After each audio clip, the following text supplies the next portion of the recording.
UNGCनि सामुंग थेबाजोंमा गोबांमा डिलिं machine खगजांमानि पातिमुंग खरकनै सिकक रमजाखा मानखा गोबांमा रांनि डिलिं machine आबुनि लगि थांनाय तालसा तालनि सिगां आमतली काली मुताय नग सिकक खामानि पातिमुंग सिकक खरकसा रमजाखा मानखा मुतायो तंमा रांसकनि मानिखनै अबाहायना कक्साका आमतली थारनि उसी रंजित देबनाथ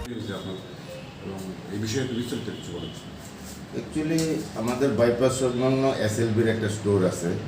সেই স্টোর থেকে বেশ কয়েকদিন আগে যে ডিলিং টুলস 16টা ডিলিং টুলস চুরি হয়ে গেছে বলে তারা কালকে আমাদেরকে একটা অভিযোগ জানান। সেই অভিযোগ মূলে আমরা পিউ ভিজিট করি এবং তাদের থেকে আমরা একটা সিসি ক্যামেরা ফুটেজ নেই।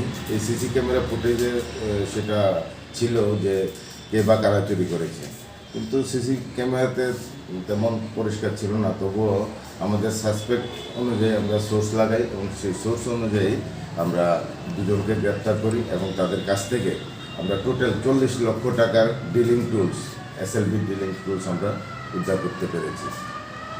আরেকটা দেখা গেছে হ্যাঁ, এখন আমাদের 145 নম্বর যে 2023 যেটা খুব রিনাউন্ড চুরি ছিল আমাদের সূর্যমন্ডল কালী মন্দিরে, সেটা অনেক আগে থেকে তদন্ত চলছে। আমরা এর আগেও 3 জনকে অ্যারেস্ট করেছিলাম। আজকে আমরা মুখ্য যে আসামি তাকে আমরা আজকে তুলতে পেরেছি, যে রাজিবুল আলম, তার বাড়ি ইয়েতে কদমতলাতে।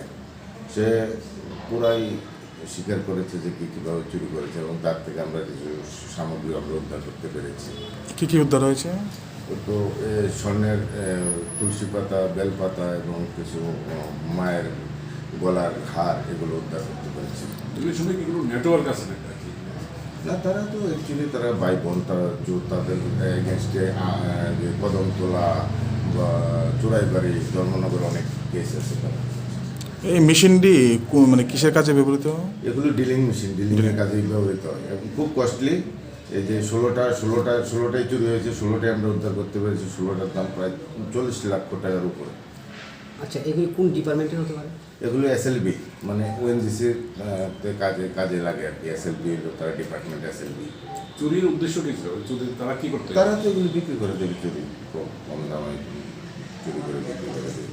তো তাদের যে সিসি ক্যামেরা ছিল, তার নাইট গার্ডও ছিল, নাইট গার্ড ঘুমন্ত অবস্থায় ছিল।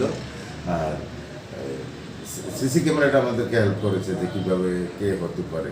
হয়তো চেহারা ক্লিয়ার আসে না, অন্ধকার, কিন্তু আমরা তার সোর্স লাগিয়ে তার ঠিক ওই আসামি ধরতে পেরেছি এবং তার কাছ থেকে ওগুলো উদ্ধার করতে পেরেছি।